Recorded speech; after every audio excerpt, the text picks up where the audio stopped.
ಸರ್ಕಾರದಲ್ಲಿ ಮತ್ತು ಕೇಂದ್ರ ಸರ್ಕಾರಕ್ಕೆ ತಮ್ಮ ಒಂದು ವ್ಯಾಪ್ತಿಯಲ್ಲಿ ಏನಾದರೂ ಮತ್ತೆ ನಿಮ್ಮ ಪ್ರಯತ್ನ ಆಗಿದೆ ಅಥವಾ ಇದುವರೆಗೆ ಕಂಪ್ನಿ ಈಗ ನಮ್ಮದೇನು ನಿರ್ಧಾರದಲ್ಲಿ ರಾಜ್ಯ ಸರ್ಕಾರದ ಭಾಗವಾಗಿ ಮುಖ್ಯಮಂತ್ರಿಗಳು ಇದೇನು ಕೊಟ್ಟರು ಓರಲಾಗಿ ಆದೇಶ ಈಗ ಒಳಗಡೆ ಮತ್ತೆ ನೋಡಿದ್ರೆ ಮತ್ತೆ ಏನೋ ನಡೀತಾ ಇದೆ ಚಟುವಟಿಕೆ ಅನ್ನೋಂಗೆ ಒಂದು ರೀತಿಯಿಂದ ವಾತಾವರಣ ಇದೆ. ಆದರೆ ಕಂಪ್ನಿ ನಿಂತಿಲ್ಲ. ಆಮೇಲೆ ಕಂಪ್ನಿ ಇಷ್ಟರೊಳಗಾಗಿ ಏನಾದರೂ ಒಂದು ಆಗಬೇಕಾಗಿತ್ತು. ಯಾಕೆ ಇನ್ನು ಏನು ಇದ್ದದ್ದು ವಿಳಂಬ ಆಗ್ತಕ್ಕಂಥದ್ದು ನಮ್ಮೆಲ್ಲರಿಗೂ ಹೋರಾಟ ಒಂದು ವೇದಿಕೆಗಳಿಗೆ ಜಂಟಿ ವೇದಿಕೆಗಳಿಗೆ ಒಂದು ಆತಂಕ ಇದೆ. ಆ ಕಾರಣಕ್ಕೆ ದಯವಿಟ್ಟು ಅದನ್ನು ಸ್ವಲ್ಪ ತಾವು ನಮಗೇನಪ್ಪ ಅಂದ್ರೆ ಒಂದಿಷ್ಟು ನಮ್ಮ ವೇದಿಕೆಗೆ ತಮ್ಮ ಈ ವಿಚಾರನ ಸ್ಪಷ್ಟಪಡಿಸಿ ಸರ್. ಈಗ MSPL ಮೊದಲೇ ಹಂತವಾಗಿ MSPL ಲ್ಯಾಂಡ್ ಖರೀದಿ ಎಲ್ಲರಿಗೂ ಗೊತ್ತಿರೋ ವಿಚಾರ. MSPL ಇಂದ ಅವ್ರದ್ದು ಪಿಲೆಟ್ ಪ್ಲ್ಯಾಂಟ್ ಆಲ್ರೆಡಿ ಸಣ್ಣ ಪ್ಲ್ಯಾಂಟ್ ಯೂನಿಟ್ ಆಲ್ರೆಡಿ ಚಾಲೂ ಆಗಿತ್ತು. 3.5 FTP ಚಾಲೂ ಆಗಿತ್ತು. ಅದಾದ ನಂತರ ಅವ್ರು ಬಲ್ಡೌಟ ಅಂತ ಮಾಡ್ಕೊಂಡ್ಬಿಟ್ಟು ಅವರು 10 ಮಿಲಿಯನ್ ಟನ್ ನಾವು ಸ್ಟೀಲನ್ನು ಮಾಡ್ತೀವಿ ಅಂತ ಹೊಸ ಪ್ರಾಜೆಕ್ಟನ್ನು ಮಾಡಿದ್ರು. ನಾವು MSPL ಏನು ಪಿಲೆಟ್ ಪ್ಲ್ಯಾಂಟ್ ಇತ್ತು ಅವಾಗ ಯಾರೂ ಕೂಡ ಹೋರಾಟ ಮಾಡಿರಲಿಲ್ಲ. ಅದ್ರ ವಿರುದ್ಧ ಮಾಡಿರಲಿಲ್ಲ. ಅವ್ರ ಪ್ಲ್ಯಾಂಟ್ ಚಲವೇ ಇರ್ತದೆ. ನಾವು ಹೋರಾಟ ಮಾಡಿದ್ದೇನು ಅವ್ರೇನು 10 ಮಿಲಿಯನ್ ಟನ್ಗೆ ಹೋಗ್ತೀವಿ ಸ್ಟೀಲ್ ಅಂದ್ರೆ ಸ್ಟೀಲ್ ಫ್ಯಾಕ್ಟ್ರಿ ಬೇಡ ಅಂತ ಎಲ್ರಿಗೂ ಹೋರಾಟ, ಎಲ್ಲರೂ ಕೂಡ ಹೋರಾಟ ಮಾಡಿದ್ವಿ ಶ್ರೀಗಳಾದಿಯಾಗಿ. ಈಗ ಆ MSPL ಪ್ಲ್ಯಾಂಟ್ ರನ್ನಿಂಗ್ ಇದೆ. ಆದ್ರೆ ಬಲ್ಡೌಟ ಏನು ಮಾಡ್ಕೊಂಡಿದ್ರಲ್ಲ ಆ ಪ್ಲ್ಯಾಂಟಿಗೆ ವಿರೋಧ ಮಾಡಿದ್ವಿ. ಅದು CM ಅವರು ಕೂಡ ಸ್ಪಷ್ಟವಾಗಿ ಹೇಳಿದ್ದಾರೆ. ಅದನ್ನು ಅದು ಹೇಳಿದ ಮೇಲೆ ನಮ್ಮ ಕೈಗಾರಿಕಾ ಸಚಿವರಾದಂಥ MB ಪಾಟೀಲ್ ಸಾಹೇಬ್ ಕೂಡ ಸೆಷನ್ನಲ್ಲಿ ಅಧಿವೇಶನದಲ್ಲಿ ಸ್ಪಷ್ಟವಾಗಿ ಹೇಳಿದ್ದಾರೆ. ನಾವು ಅದನ್ನು ಒಂದು ಏಜೆನ್ಸಿ ಕೊಟ್ಟು ಅಲ್ಲಿದ್ದ ಏನೇನಾಗುತ್ತಾ ಅದ್ರ ಪರಿಣಾಮಗಳ ಬಗ್ಗೆ ಸ್ಟಡಿ ಮಾಡ್ತೇವೆ. ಆ ರಿಪೋರ್ಟ್ ಬಂದರೆ ಶ್ರೀಗಳ ಜೊತೆ ಮತ್ತು ಲೋಕಲ್ ಲೀಡರ್ಸ್ ಜೊತೆ ಚರ್ಚೆ ಮಾಡ್ತೀವಿ. ಅದಾದ ನಂತರ ನಾವು ಮುಂದಿನ ಕ್ರಮ ವಹಿಸ್ತೀವಿ. ಅಲ್ಲಿ ಮಟ್ಟ ಏನೂ ಮಾಡಲ್ಲ, ಅದನ್ನು ಆ್ಯಸ್ ಇಟ್ ಈಸ್ ತೆಗಿತ ಮಾಡ್ತೀವಿ ಅನ್ನೋ ಮಾತನ್ನು ಕೂಡ ಹೇಳಿದ್ದಾರೆ. ಈಗ ಅದರ ಪ್ರಕಾರವಾಗಿ ಅವ್ರಿಗೇನು MSPL ಇತ್ತು ಆ ಪ್ಲ್ಯಾಂಟ್ ರನ್ನಿಂಗ್ ಇತ್ತು. ಅವ್ರು ಹೊಸದು ಯಾವುದೇ ಚಟುವಟಿಕೆಗಳು ನಡೆದಿರೋದು ನಾನು ನೋಡಿಲ್ಲ. ಡೈಲಿ ನೋಡ್ತೀವಿ, ನನಗೆ ಗೊತ್ತಾಗಿಲ್ಲ. ಆ ಪೂರ್ತಿ ಒಳಗಡೆ ನಾನು ಕೂಡ ಹೋಗಿಲ್ಲ. ನಡೆದಿತ್ತು ಅಂದ್ರೆ ಹೇಳ್ರಿ. ಇದು ಇಲ್ಲಿ ಮಟ್ಟ ನಡೆದಿರ್ತಕ್ಕಂಥ ವಿಚಾರ. ಸರ್, ಈಗ ತಾವು ಹೇಳಿದ್ರಿ ಇಲ್ಲ MSPL ನಡೆದಾಗ ಯಾರೂ ಹೋರಾಟ ಮಾಡಲಿಲ್ಲ ಅಂತ. ದೊಡ್ಡ ಪ್ರಮಾಣದ ಹೋರಾಟ ಅವಾಗೂ ನಡೆಸ್ತಾರೆ. 2006ರಲ್ಲಿ MB ದೊಡ್ಡರ ನೇತೃತ್ವದಲ್ಲಿ ಸುಮಾರೆಲ್ಲ ನಾಯಕರೆಲ್ಲ ಹಿಂದಿರ್ತಕ್ಕಂಥವ್ರು ಮಕ್ಕಳು ಬಂದು ಅವಾಗೂ ಕರೆ ಕೊಟ್ಟಿದ್ವಿ ಸರ್. ಒಂದಿನ ಕರೆನೂ ಬಂದು ಯಶಸ್ವಿ ಮಾಡಿ ಸಾಕಷ್ಟು ಹೋರಾಟ ಹೈಕೋರ್ಟ್ ಮುಖಾಂತರ, ಕೋರ್ಟ್ ಮುಖಾಂತರ, ಸುಪ್ರೀಂ ಕೋರ್ಟ್ ಮುಖಾಂತರ ಅಲ್ಲಿಂದ ಇಲ್ಲಿವರೆಗೆ 2022ವರೆಗೆ ನಿರಂತರ ಹೋರಾಟ ಮಾಡ್ತಾನೆ ಇದೆ ಸರ್ ಅಗೇನೆಸ್ಟ್ MSPL. ಈಗ ಅವ್ರು ಏನು ಮಾಡಿದ್ದಾರೆ, MSPL ಆ್ಯಂಡ್ RIS ಅಂತ ಅವರು ನೋಟಿಫಿಕೇಶನ್ ಮಾಡ್ಕೊಂಡು 1034 MSPL RIS ಸಿಸ್ಟಮ್ ಕನ್ಸರ್ನ್ ಅಂತ ಸರ್ಕಾರ ಸುತ್ತೋಲೆ ಹೊರಿಸಿ ಅವ್ರಿಗೆ ಭೂಸ್ವಾಧೀನ ಮಾಡಿಕೊಡ್ರಿ ಅಂತ KIDB ಏಜೆನ್ಸಿ ಕೊಟ್ಟಿತ್ತು. ತದನಂತರ ಏನು ಮಾಡಿದ್ರು ಅವರು, ಈಗ ಹೊಸದಾಗಿ ನಿಮ್ಮ ಇದರಲ್ಲಿ ಮೀಟಿಂಗಲ್ಲಿ ಮತ್ತು ಬಲ್ಡೋಟದ್ದು ಸಮೂಹದಿಂದ ಅಂತೇಳಿ ಎರಡು ಬಿಟ್ಟರು. MSPL ಆ್ಯಂಡ್ RIS ಬಿಟ್ಟರು. ಬಲ್ಡೋಟದಿಂದ ನಾವು 54,000 ಕೋಟಿ ಪ್ರೊಜೆಕ್ಟ್ ಮಾಡ್ತಾಯಿದ್ವಿ ಇಂಥ ಪ್ಲಾಂಟಲ್ಲಿ ಅಂತ. ಬಟ್ ಪರ್ಟಿಕ್ಯುಲರಾಗಿ ಲ್ಯಾಂಡ್ ತೋರಿಸಿಲ್ಲ ಅವರು. ಅಂದರೆ ಇಂಥಲ್ಲೇ ಇದೇ ಲ್ಯಾಂಡಲ್ಲೇ ನಾವು 54,000 ಕೋಟಿ ಪ್ರೊಜೆಕ್ಟ್ ಮಾಡ್ತೀವಿ. MSPL ಸಿಸ್ಟಮ್ ಕನ್ಸರ್ನ್ ಇನ್ನೊಂದು ಹೆಸರು ತೊಗೊಂಬಂದು ಬಲ್ಡೋಟ ಗ್ರೂಪ್ಲಿಂದ ನಾವು ಈ ಪ್ರಾಜೆಕ್ಟ್ ಇದು ಮಾಡ್ತಾಯಿದ್ವಿ ಅಂತ. ಅಂದರೆ ಟೋಟಲ್ ಕನ್ಫ್ಯೂಸ್ ಇರಿಸ್ತಾ ಇದೆ. ಇದು ನಿರಂತರ ಹೋರಾಟ MSPL ವಿರುದ್ಧ ನಮ್ದು ಇದ್ದೇ ಇದೆ 2006ರಿಂದ. ಹೋರಾಟ ಇದೆ. ಹೈಕೋರ್ಟ್ನಲ್ಲಿ ಕೇಸ್ ನಮ್ಮ ವ್ಯವಹಾರ ಆಯಿತು. 1,000 ಎಕರೆ ರೈತರಿಗೆ ಜಮೀನು ವಾಪಸ್ ಕೊಡಬೇಕು ಅಂತ DC ಅವರಿದ್ದಾಗ, ತುಳಸಿ ಮಂದಿಯವರಿದ್ದಾಗ ರೈತರಿಗೆ ಸರ್ವೆ ಮಾಡಿ ಜಮೀನು ಕೊಡೋಕ್ಕೆ 1 ತಿಂಗಳ ಗಡುವು ತೊಗೊಂಡ್ರು. ಅಷ್ಟರಲ್ಲಿ ಏನಾಯ್ತು, ಕೋರ್ಟಲ್ಲಿ ಸ್ಟ್ಯಾಟಸ್ ಕೋ ಆಗ್ತಾರೆ. 2012ರಲ್ಲಿ ನಮ್ಮ ಫೈನಲ್ ಆದೇಶ ಆದಮೇಲೆ 2012ರಿಂದ 2022ರವರೆಗೆ 10 ವರ್ಷ ಸುಪ್ರೀಂ ಕೋರ್ಟಲ್ಲಿ ಯಥಾಸ್ಥಿತಿ ಕಾಪಾಡಿದೆ ಅಂತ ಆದೇಶ ಆಗೋವರೆಗೂ ಅವ್ರು ಏನೂ ಮಾಡಿದ್ದಿಲ್ಲ. ಅಲ್ಲಿ ನಡಕೇನೋ ಮಾಡೋಕ್ಕೆ ಹೋಗಿದ್ರು. ನಾವು ಸುಪ್ರೀಂ ಕೋರ್ಟ್ ಗಮನಕ್ಕೆ ತಂದ್ವಿ. ಅವಾಗ ಅವ್ರು ಮತ್ತೆ ಅದನ್ನು ಕೆಲಸ ನಿಂದಿಸಿದ್ರು. 2022 ಅವರು ಫೈನಲ್ ಆದೇಶ ಆದಮೇಲೆ ಕಂಪೌಂಡು ಇನ್ನಿತರ ಕೆಲಸಗಳನ್ನು ಅವ್ರು ಶುರು ಮಾಡಿದ್ರು. ಅದೆಲ್ಲ ತಮ್ಮ ಗಮನಕ್ಕಿದೆ. ಈಗ ನಮ್ಮ ಹೋರಾಟ ಕೊಪ್ಪಳ DC ಆಫೀಸ್ಗೆ ಹೊಂದ್ಕೊಂಡು ಪ್ರಾಧಿಕಾರ ಲಿಮಿಟು ಇಲ್ಲ ಮುನ್ಸಿಪಲ್ ಲಿಮಿಟ್ನಲ್ಲೇ ಹೊಂದ್ಕೊಂಡಿರ್ತಕ್ಕಂಥ ಒಂದು ಜಮೀನನ್ನು ಯಾರು ಅಪ್ರೂವಲ್ ಮಾಡಿದ್ರು ಅಂತ ಗೊತ್ತಾಗಲಿಲ್ಲ. ಹೆಂಗೆ ಅಪ್ರೂವಲ್ ಆಯಿತು ಅಂತ ಗೊತ್ತಾಗಲಿಲ್ಲ. ಪಬ್ಲಿಕ್ಕಿಗೆ ಯಾವುದೋ ಒಂದು ಏನು ಮೀಟಿಂಗ್ ಕರೆದು ಜನರದ್ದು ಒಂದು ಇದನ್ನು ಆಲಿಸ್ಬೇಕು ಅಂತ ಇರುತ್ತೆ. ಆ ಪ್ರೊಸೀಜರು ಮಾಡಲಿಲ್ಲ. ಆದರೆ ಜಮೀನು ಅವರಿಗೆ ನೋಟಿಫಿಕೇಶನ್ ಮುಖಾಂತರ ಹಸ್ತಾಂತರ ಮಾಡಿದರು. ಅದು ಒಂದು ದೊಡ್ಡ ದುರಂತ ಅಂತ ನಮ್ಮೆಲ್ಲರ ಒಂದು ಇದು ಸರ್. ಯಾಕಂದರೆ 1 ಕಿಲೋಮೀಟ್ರಲ್ಲಿ ಆ ಫ್ಯಾಕ್ಟ್ರಿ ಆಗಿರೋದೇ ದೊಡ್ಡ ದುರಂತ. ಹೆಂಗಾದರೂ ಮಾಡಿ MSPL ಇರ್ಬೋದು, RIS ಇರ್ಬೋದು, ಬಲ್ಡೋಟ ಇರ್ಬೋದು, ಅದನ್ನು ಈ ಕೂಡಲೇ ಸ್ಥಗಿತ ಮಾಡಲಿಕ್ಕೆ ತಾವು ಯಾವ ಥರ ಕ್ರಮ ತಗೊಳ್ತಾರೆ ಸರ್? ಒಂದು ಇಂಟರ್ವೆನ್ಷನ್ ಒಂದೇ ಒಂದು ಚಿಮಣಿ ಇದೆ. 40% ಕೊಪ್ಪಳ ಈಗಾಗಲೇ ಅಂಡರ್ ಫರ್ಡ್ ಆಗಿದೆ. ಡಸ್ಟ್ ಏನಪ್ಪ ಅಂದ್ರೆ ನ್ಯೂಸೆನ್ಸ್ ಎಷ್ಟೈತೆ ಅಂತೇಳಿ ಪ್ರತಿ ಸಾರಿ ನಾವು ಬ್ಯಾಸಿಗೆ ಬಂದಾಗ 6 ದಿನ ಅನುಭವಿಸ್ಬೇಕು.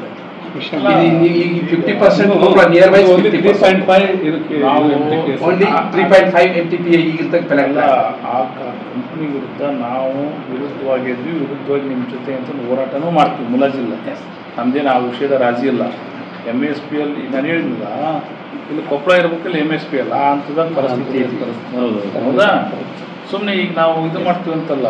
ಇಲ್ಲ, ನಮ್ಮ ಮಕ್ಕಳ ಜೀವನ ಕನಿಷ್ಠ 20 ವರ್ಷ ಆಯುಷ್ ಕಡಿಮೆ ಕಟ್ಟಿರ್ತಾರೆ ಆ ಕಂಪ್ನಿ ಇದ್ರೆ. ಹೌದಾ? ನಾವು ಬದುಕೋದು 2 ಸಲ ಈಗಪ್ಪ ಇಷ್ಟು ಮಾಡೋದು ನಾವು ಚೆನ್ನಾಗಿರ್ಬೇಕಂತ ನಮ್ದು ಆಯುಷ್ ಕಡಿಮೆ ಮಾಡ್ಕೊಂಡು ಬಿಟ್ಟು ಲಾಭ ಮಾಡೋದ್ರೆ ಅರ್ತಿಲ್ಲ. ಅದ್ರಾಗ ಸರ್ ಹೋರಾಟ ನಿರಂತರ. ಈಗ ಇಲ್ಲಿ ಒಂದು ಪ್ರಶ್ನೆ ಬರ್ತದೆ, ಮತ್ತು ನಮ್ಮನ್ನು ಪ್ರತಿನಿಧಿಸುವಂತ ಶಾಸಕರು ಯಾಕೆ ವಿಧಾನಸಭೆಯಲ್ಲಿ ಮಾತಾಡಲಿಲ್ಲ, ಬೇರೆಯವ್ರು ಯಾಕೆ ಮಾತಾಡಿದ್ರು? ಈಗ ಸರ್ ಒಂದೇಳ ಈಗ ಮಾತಾಡಲಿಲ್ಲ ಅಂತಲ್ಲ. ಈಗ CM ಅವ್ರು ಮಾತಾಡಿದ್ರು, CM ಅವ್ರು DC ಫೋನ್ ಮಾಡಿದ್ರು, ನಿದರ್ಶನ ಯಾರು ಮತ್ತೆ ಕೇಳಿ ಮಾತಾಡಿದ್ರು? ಕೆಲವಿಸ್ ವಿಧಾನಸಭೆಯಲ್ಲಿ ಯಾಕೆ ಓಪನ್ ಆಗಿ ಯಾಕೆ ಮಾತಾಡಿದ್ರು? ಒಂದು ಏನಿರುತ್ತೆ ಹೇಳ, ನಾವು ಒಂದು ನಿಮ್ಗೆ ಹೇಳ್ಬಿಡ್ತೀನಿ, ನಮ್ಮ ಪ್ರಯತ್ನ ಎಲ್ಲ ನಾವು ಪ್ರಚಾರ ಮಾಡ್ಕೋಬೇಕಂತಲ್ಲ. ನಾವು ವಿರುದ್ಧ ಹೋರಾಟ ಮಾಡಿದ್ವಿ, ಮುಲಾಜಿಲ್ದಂಗೆ ಹೇಳಿದ್ವಿ, CM ಅವ್ರಿಗೆ ಹೇಳಿದ್ವಿ, CM ಸಾಹೇಬ್ ಕಡೆ ಫೋನ್ ಮಾಡಿಸಿದ್ವಿ.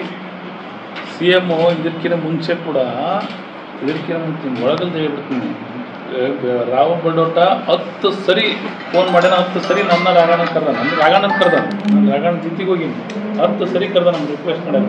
CM ಮುಂದೆ ಮಾತಿದಾರ, MLA ಒಪ್ಪಲ್ಲ, ನಾವು ಒಪ್ಪಲ್ಲ. 10 ಸರಿ ಹೋಗಿ ನೀವು ಹೋರಾಟ ಮಾಡೋಕ್ಕಿಂತ ಮುಂಚೆ, ನೀವು ಹೋರಾಟ ಸ್ಟಾರ್ಟ್ ಮಾಡೋಕ್ಕಿಂತ ಮುಂಚೆ ರಾಹುಲ್ ಬಡೋಟ 10 ಸರಿ ನಮ್ಮನ್ನು ಕರೆದಾರ, 10 ಸರಿ CM ತಕ್ಕ ಹೋಗ್ಯಾನ. CM ಅಲ್ಲಿ MLA ಒಪ್ಸ್ಯಂಬ, MLA ಕರ್ಕಂಬ. ಮತ್ತು ನಾವು ಹೇಳಿದ್ರೆ ಅವ್ರು ಮಾಡ್ತಿದ್ರು.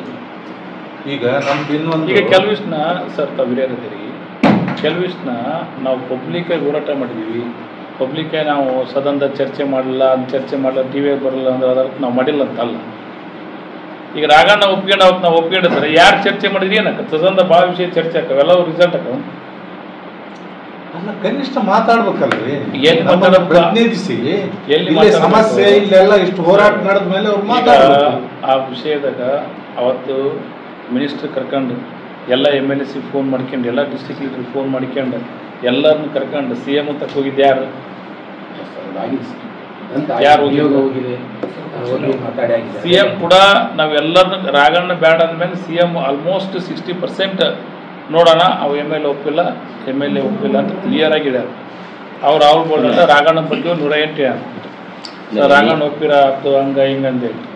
ಅದಾದ್ಮೇಲೆ ಎಲ್ಲರೂ ನಿಯೋಗ ಹೋದ್ಮೇಲೆ ರಾಗಣ್ಣನ ಒಂದೇ ಎಲ್ಲ ಅವ್ನ ಹೆಸರೇ ಕೂಡ ಅಲ್ಲೆಲ್ಲರೂ ಒಂದು ವಿರೋಧ ಮಾಡಕತ್ತಾರ, ಓಪನ್ ಆಗಿದೆ. ಈಗ ಏನಂತ ಸರ್, ಎಲ್ಲವನ್ನೂ ಕೂಡ ನಾವು ಹೇಳ್ಕೊಳ್ಳೋದು ಪ್ರಚಾರ ಮಾಡ್ಕೊಳ್ಳೋದ್ರಿಂದ ಇವತ್ತು ಇಷ್ಟ ಆಗೈತಿ. ಬಟ್ ನಮ್ದೇನಂದ್ರೆ ಆತಂಕ, ಮತ್ತೆ ಇದ್ರ ಮಧ್ಯೆ ಅವ್ರು ಕುಸ್ಕೊಂಡು ಏನೋ ಮತ್ತೆ ಕುಂತ್ವಿ ಕುಸಿಕೊಂಡು ನಾವು ರೆಡಿಯಾಗಿ ಹೋದ್ಮೇಲೆ ಮಳೆ ಚಳಿ ಸೀಟಲ್ಲಿ ಕೂಡ ಮಾಡಿ ಎಲ್ಲ ರೆಡಿ ಆಗ್ಬೇಕು. ಈಗ ನಾವನ್ನ ಆಟ ಮಾಡಿ ಮತ್ತೆ ಅದು ಮಾಡ್ತಾನ ನಾವು. ಈಗ ಆಯ್ತಪ್ಪ ಕುಸಿಕೊಂಡು ಪರ್ಮಿಷನ್ ತಂದು ಅನ್ಕ ಸುಪ್ರೀಂ ಕೋರ್ಟ್ ಅವ್ನಿಗೆ ಹಾಕಂತ ಅನ್ಕ, ಯಾಕಂದ್ರೆ ಸುಪ್ರೀಂ ಕೋರ್ಟ್ ನಮ್ಮನ್ನು ಹೋರಾಟ ಮಾಡ್ಬಿಡತ್ತ. ಸ್ಟೇ ಮಾಡಿದ್ರು ಸಹಿತ ಅಲ್ಲಿ ಜನ ಒಂದು ಗಮನಕ್ಕೆ ಬರ್ತೀನಿ, ಬಹಳಷ್ಟು ಜನ ಏನ್ ಮಾಡ್ತಾ ಇದಾರೆ, ಆ ಫ್ಯಾಕ್ಟ್ರಿ ವಿರುದ್ಧ ಹೋರಾಟ ಆಗಿಲ್ಲ ಅನ್ನೋದೇ ದೊಡ್ಡ ಬಿಂಬಿಸ್ತಾ ಇದಾರೆ. ಒಳಗಡೆ ಬೇರೆ ಐತಿ, ಒಳಗಡೆ ಬೇರೆ ಇಡೀ ದೇಶದಲ್ಲಿ ಸರ 2 ಪ್ರಕರಣದಲ್ಲಿ ಭೂ ಸ್ವಾಧೀನ ರದ್ದಾಗಿರೋದು. ಅಷ್ಟರ ಮಟ್ಟಿಗೆ ಇಲ್ಲಿ ರೈತರು ಹೋರಾಟ ಮಾಡಿರೋದು. ಒಂದು ಪಶ್ಚಿಮ ಬಂಗಾಳದ ಸಿಂಗೂರು, ಅದನ್ನ ಬಿಟ್ರೆ ಕೊಪ್ಪಳದ ಸರ್ ಲ್ಯಾಂಡ್ ಅಕ್ವಿಷನ್ ರದ್ದು ಮಾಡಿಸಿದಂತ 2 ಪ್ರಕರಣ. ಸುಪ್ರೀಂ ಕೋರ್ಟ್ ಅಲ್ಲಿ 10 ವರ್ಷಗಟ್ಟಲೆ ರೈತರು ಹೋರಾಟ ಮಾಡಿದ್ದು ಕೂಡ ಇದೇ ಕೇಸ್ಗಳಲ್ಲಿ ನಿರಂತರವಾಗಿದೆ ಸರ್ ಹೋರಾಟ. ಹೋರಾಟ ಎಲ್ಲರ ಅಲ್ಲ, ರೈತ ಇಲ್ಲಿ ಜನ ಅವರಿಗೆ ಕಾಂಪ್ರಮೈಸ್ ಬಿಡಲ್ಲ, ಅದಕ್ಕಂತ ಒಂದು ಟೀಮ್ ಮಾಡಿರ್ತಾರ. ನಮ್ ರೈತರು ಏನ್ ತಗೊಳ್ಳಾರ್ದಂಗ ಹೋರಾಟ ಮಾಡಿರ್ತಾರೆ. ಸರಿ, 1034 ಎಕರೆ ಯಾರು ₹1 ತಗೊಂಡಿಲ್ಲ, ಸರಿಯಾದ ಅಲ್ಲ ಸರ್, ಅಂತಿಮವಾಗಿ ನಮ್ಮ ಆರ್ಡರ್ ಅಥವಾ ಈಗ ಕ್ಯಾನ್ಸಲ್ ಆಗಿದೆ ಅಂತ ಯಾವಾಗ ಸಿಗ್ಬೋದು ಅಂತ? ಈಗ ಒಂದು ಕಂಪ್ನಿ ಕ್ಯಾನ್ಸಲ್ ಮಾಡಿ ಅಲ್ಲಿ ಒಳಗೆ ಡಿಸ್ಕಷನ್ ಇದೆ. ಈಗ ಪರ್ಮಿಷನ್ ಕೊಟ್ಟರೆ ಯಾರು? ಸ್ಟೇಟ್ ಗೌರ್ಮೆಂಟ್ ಪರ್ಮಿಷನ್ ಕೊಟ್ಟರೆ, ಸೆಂಟ್ರಲ್ ಗೌರ್ಮೆಂಟ್ ಅದನ್ನ ಅನುಮೋದನೆ ಮಾಡೈತಿ. ಇದು ಆಗಿಬಿಡುತ್ತೆ ಅಲ್ಲೇ. ಅದು ಲ್ಯಾಂಡ್ ಅಕ್ವಿಷನ್ ಹೋಗಿರೋದು ಕೋರ್ಟ್, ಸುಪ್ರೀಂ ಕೋರ್ಟ್ ಆರ್ಡರ್ ಆಗಿದೆ, ಇಡಿಟ್ ಆಗಿದೆ. ಹೌದಾ? ಇಡಿಟ ಎಲ್ಲ ಮಾಡ್ಕೊಂಡ್ಬೇಕು ಅವ್ರು, ಬೇಡ ಅಂತ ಅಂದ್ಬಿಡಕ್ಕೆ ಬರ್ತಾನೆ, ಅನ್ನಕ್ಕೆ ಬರ್ತಾನೆ. ಅಂತ ನಾವೇನು ಮಾಡ್ತಾನೆ? ಕೋರ್ಟ್